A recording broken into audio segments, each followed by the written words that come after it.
Hello, everybody. Welcome to another Sonic Lab special. It's that time of year where we get to talk to our friend Simon Stokes, who's up there in Subsine in Glasgow, where he's in splendid isolation. But it's a kind of, well, I guess it's a music production academy, right?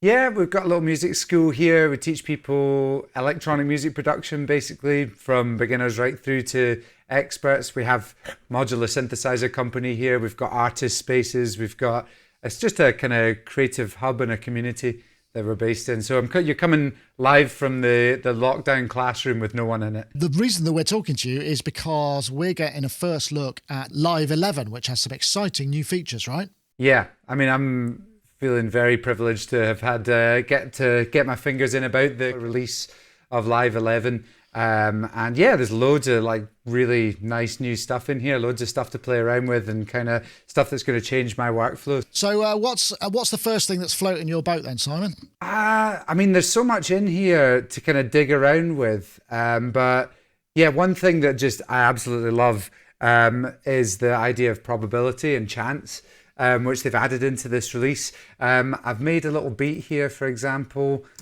and this is just a kind of really simple little beat. Now, there's an open hat running along the top there, and you might be able to tell there that only some of these notes are triggering, and this is what probability is. So I've seen it in lots of kind of hardware sequencers. Some of my favorite hardware sequencers have the chance sort of things going on, but now it's built right into clips, for melodic clips, for beats, for everything. So say, for example, I'll just draw a rim shot all the way along just now. So at the moment, that's going to be every 16th, but by just dropping the probability, which is a new section which appears at the bottom here below the velocity, I can bring the probability down, and let's just give it like 20%.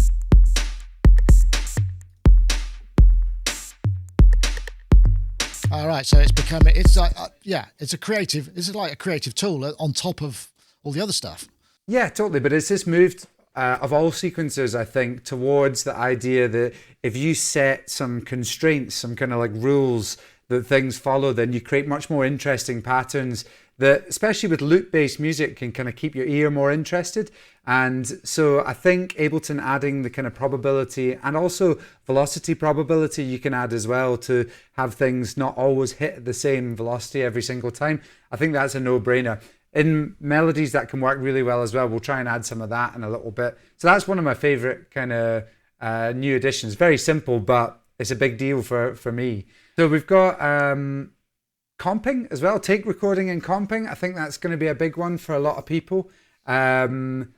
This is kind of where you can record takes of guitars or microphones or whatever, and then comp together the perfect take from a bunch of different ones. So it's integrated in a really slick way into Ableton. I've got my keyboard over here. I've got a kind of synth just running through an audio track in Live. Maybe what I'll do is I'll just try taking a few takes of that. So say, for example, I could just hit record on push and then just try playing in a few things.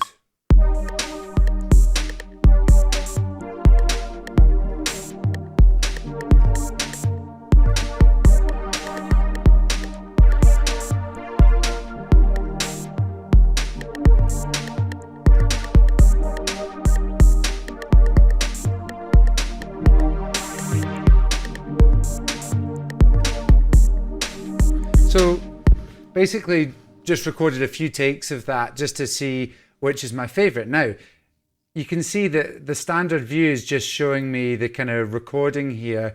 What always used to happen in Live is that it's recorded into a big long clip and you just used to choose the one take that was perfect. Well, now you can right click on a track and go show take lanes, and it will show you all the takes. There's a wee dodgy one at the top, but that'll show you all the takes.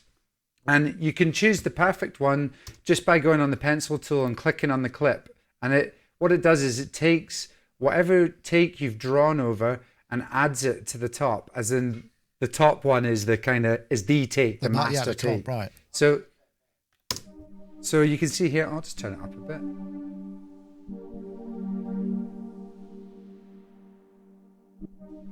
So that one wasn't very good. Let's take the next take. That's better. The next one.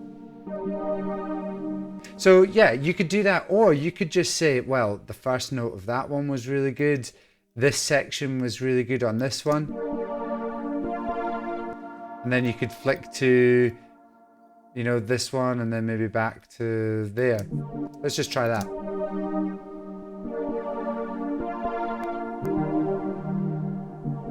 And you can hear that there was a bit of clicking and stuff between the takes there, but it doesn't matter, because what it's done is it's taken the audio from each of these sections, the highlighted sections, brought them up to this content lane at the top, which is the master take. And now I can grab this and I can crossfade between takes. I can like do all my fades. I can even just select bits of this and reverse them as normal just by hitting R, you know, so you can really go to town on the top take, but this is just going to really open up the software for those who come from a more traditional recording background, if you know what I mean. I guess, I mean, can you use it in kind of creative ways as well? I mean, not just sort of selecting the best take. Are there any sort of interesting ways you can use that as well? Yeah, absolutely. I mean, you could take, we could try, let's bring an audio track in. Maybe I'll try bringing a drum break in. So here's a break. Maybe I'll just tweak it a little bit. There's a couple of things. Shorten it down a wee bit. That sounds better. Now, yeah, so I mean, normally you would maybe be editing a break by repeating bits and reversing bits just in this one track up here. But you could do it in a really nice way just by adding take lanes again. So as long as show take lanes is on, then I can create new take lanes just using the create menu at the top.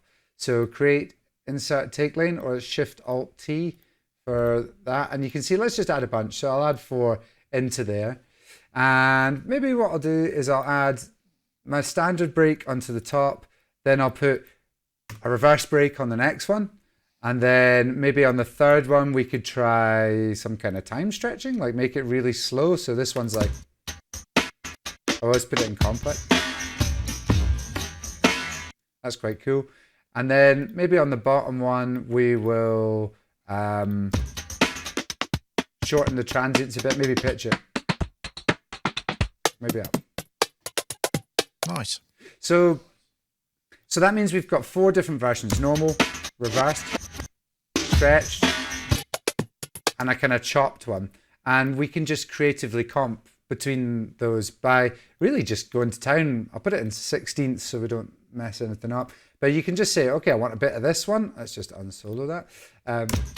So that's just brought the normal break up to here. We could put a little bit of reverse. So it's like, maybe put 2 bits in there. Let's put a bit of stretch and a bit of short one there. Try that. And see how really quickly you can sort of chop this up, edit it, move things around and stuff. That just, I've been getting so fired up about this over the last few days. Yeah, I can see this very quick because it's snap. You can set it to snap however you want right there. Yeah. Okay, I see. Well, yeah, that's it. Like I've just snapped it to 16ths because it's nice and so that you don't sort of mess it up too much. Let's try that and just see if that sounds any good. Well, I'll just quickly, let's just go completely random on the last one and see if that sounds any good. So.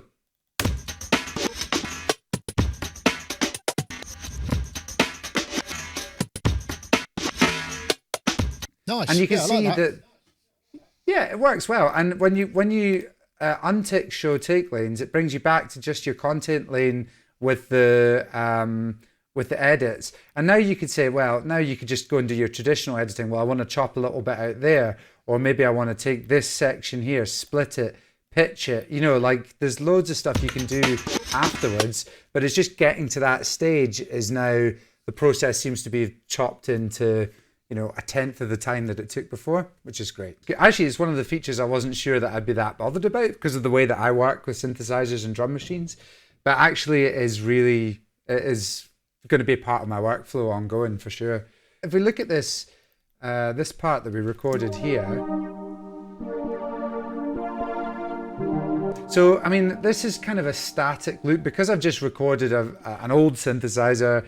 I've run it through an effect. Oh, I've run it through hybrid reverb. I should really talk about that. So yeah, hybrid reverb it's got a convolution reverb on the left-hand side, which gives really accurate kind of sounding spaces.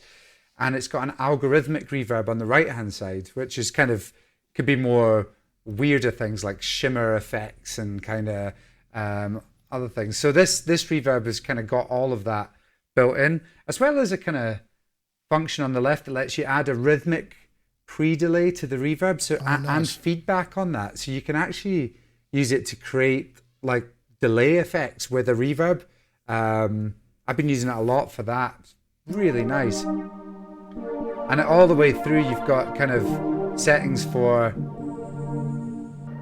making it sound more vintage and kind of older. This is changing quite a lot, so the final release version might not be exactly like this, but yeah, it's really, really nice. If we just choose, like, let's choose a plate reverb. I'll turn the blend to just convolution reverb on the left.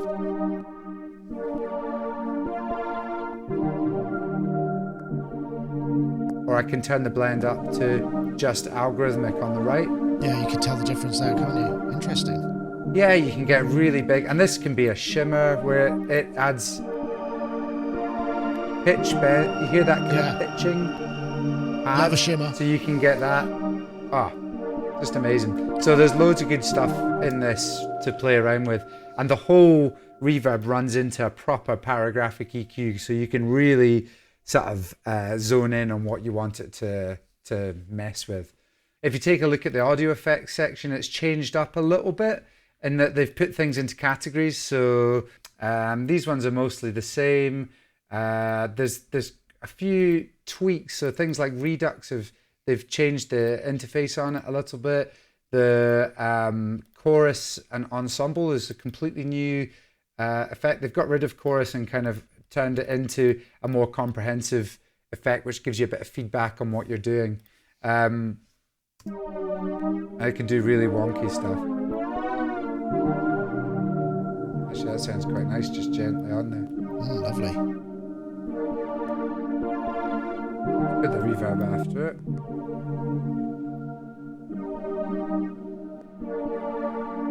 That's better. Yeah, and then we've got phaser flanger, which again is like they've added some new bits into. We're not going to that just now, but there's like, yeah, doubler, sort of Doppler style effects and stuff. It's really, really nice. My favorite addition to the audio effects section is these modulators.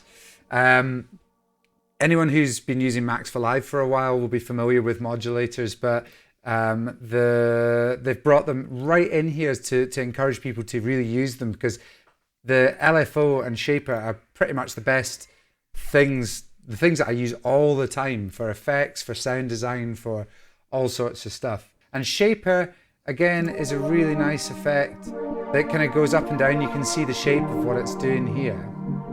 And we could say, okay, well, maybe the volume on my utility here, maybe I want to map the Shaper to that so that it makes that rhythmically sort of chop and move in a shape that I can draw on here. So you can actually get in and really tweak it yourself.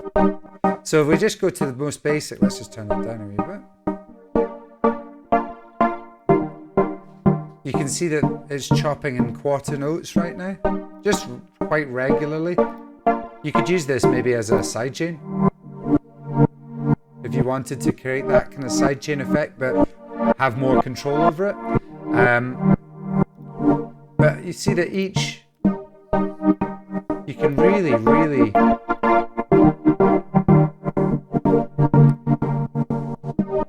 that's nice, actually. You can make it go faster.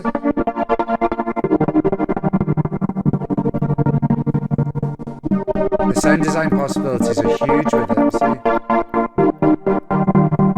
But even if I just leave it in its simplest form and maybe put it on a kind of weirder loop length, if you hear that,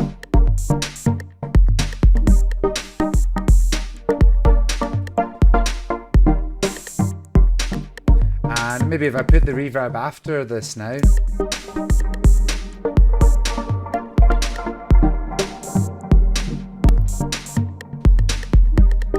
to get kind of nice chopping of things. So yeah, it's really nice to have them just built into the audio effects section, basically. Everybody always likes to see more effects and more kind of options in Ableton, and it sounds like I really like the look of that shaper. It sounds really good, actually. You can apply it to anything, so it doesn't have to be just on, utility. Like you could put it on. We could map this. You can map it to lots of different things at the same time. So I could map it to this filter frequency as well, so that at the same time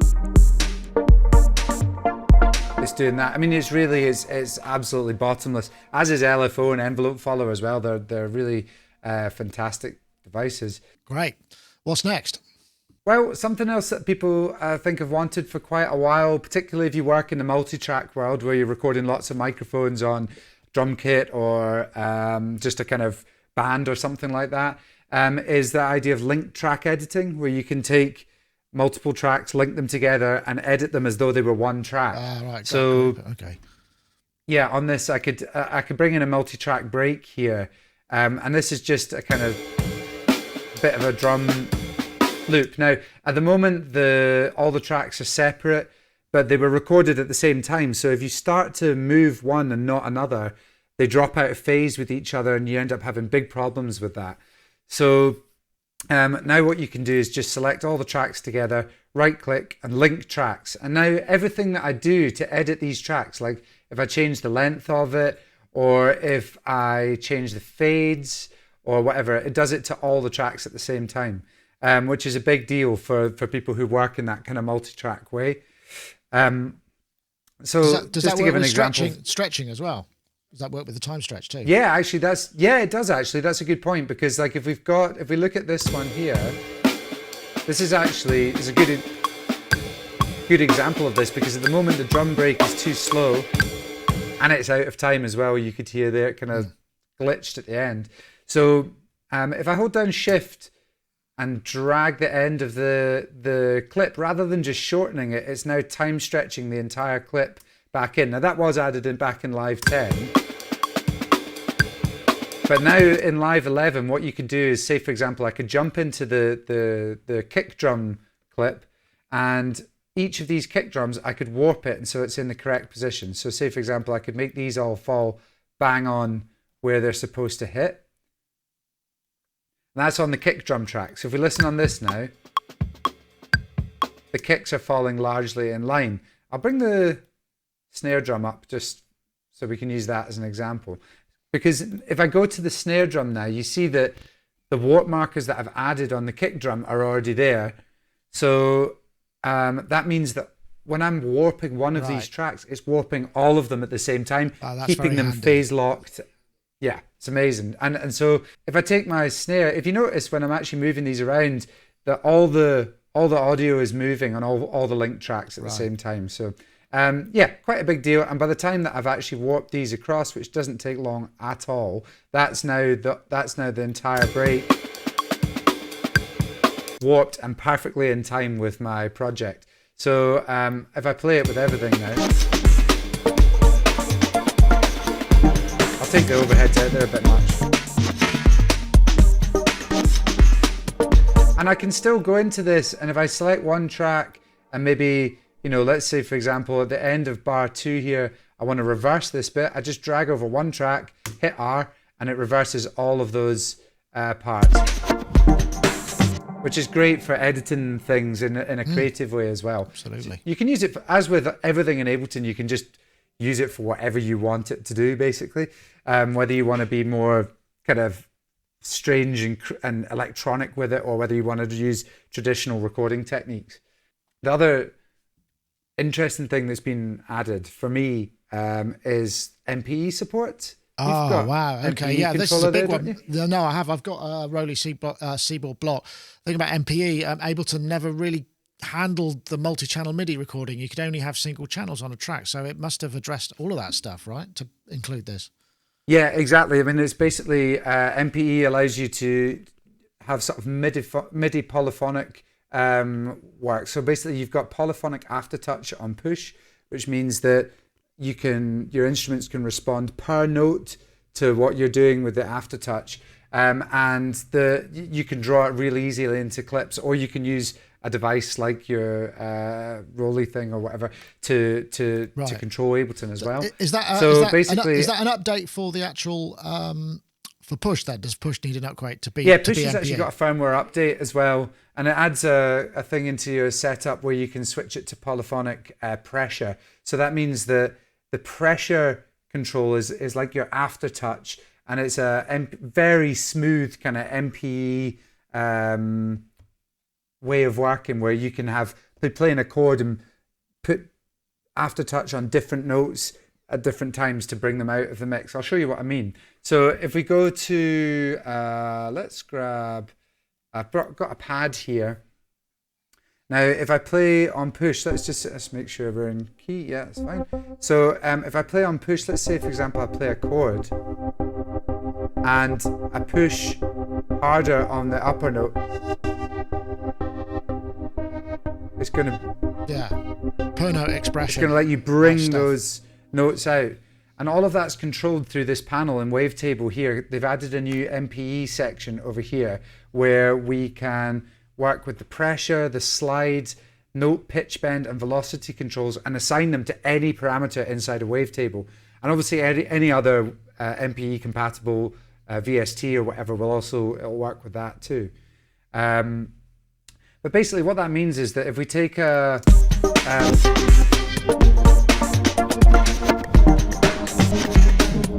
let's just record a wee clip here.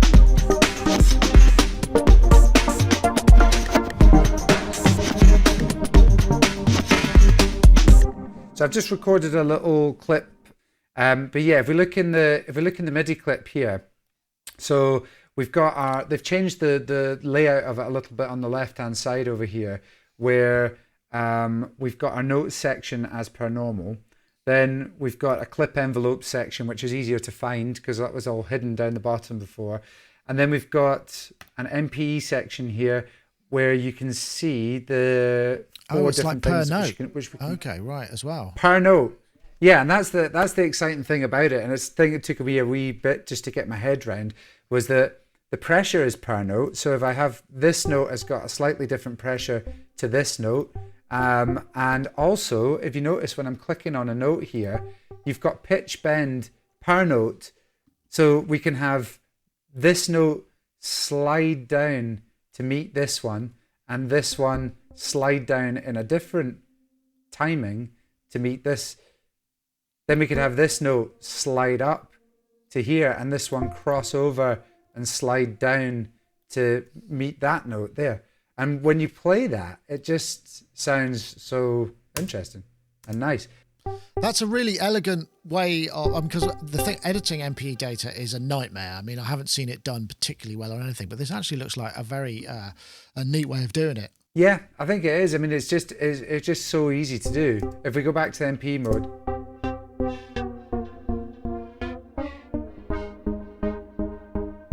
So you can hear that everything's just sliding around. So we could say this one, okay, we want you to slide really fast. And you can have it snap to semitones, or you could do it kind of wonky or however you want, basically. Like this note here could actually slide away up an octave and then come back down to meet the next one.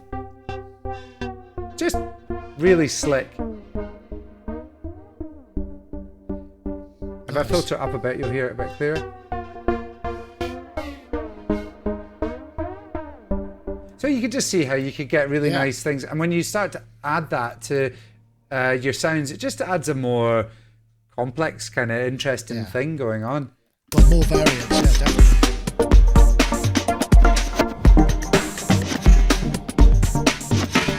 Just stick a bass line over the bottom. And at its core, you don't have to do any of that stuff. You could just use MPE just as a really dynamic way of playing your sounds so that you can sort of give them a bit of life. So again, let's just...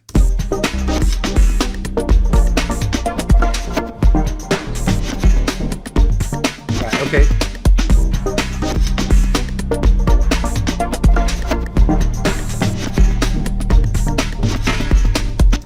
So in that way, now we've just added in all this lovely kind of pressure and movement and changes that we couldn't do before. So yeah, I think MPE is a really nice sort of tool as Yeah, well. that's to quite a add big into deal, the- actually. I know a lot of people, because MPE is very, very expressive. So having that and baking it in. So just to be clear, Yeah. it doesn't have to just work with with Wavetable. If you've got like another MPE enabled plugin or some hardware that you were spitting out of a MIDI hardware, but you could use it for that as well, right? Exactly. Yeah. They've only added it natively into Wavetable at the moment. But I'm sure at some point it will come somewhere else as well. But yeah, no, it's really handy. You can use it any instrument or any device which is MPE compatible. You can fire out that data to it. So yeah, really nice. Aside from that, I mean, just there's other little changes all over the place. I mean, like you've got scales built into clips. So if you look here, we can say, okay, turn on scale mode. We can say, okay, let's go C minor pentatonic, and it collapses the clip just into what's in key. This is from having taught a lot here at Subsine Academy for years, particularly to people who are like complete beginners, maybe never played piano or anything. The biggest hurdle is always music theory, you know, like trying to get over that. And that's something which Push completely smashed when it added the scales mode to it. Just anyone who had Push was then able to kind of really create orchestral music if they wanted to. So this is joining it up at the other end on the sort of MIDI clip end, right? Okay. Exactly, yeah. Just connecting the dots, and now we've got it, but baked into clips. So I mean, you could even, I'll just turn off pitch lock in the. So yeah, I can just draw into this clip and know that it's in key. And yeah, it just works really well.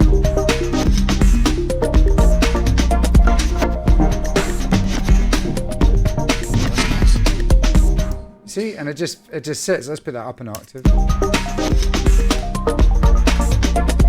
Get a bit of hybrid reverb because this is the new Echo for me. This is the one that's going to go on everything. Oh, I remember you were very keen on Echo, yeah. Echo still does go on everything, but yeah, just to get that lovely convolutionary sound. Go around. And you can actually on hybrid reverb, as an aside, you can drop your own samples into it. It doesn't even have to be. Normally, you would go in and take a recording impulse, of a room by making an impulse response, but you can actually just drop anything into it. You can drop a kick drum or a ride cymbal, and it will turn it into a reverb that you can play around with. It's mad. And you can also store those in the user presets as well. So yeah, if we add that all together.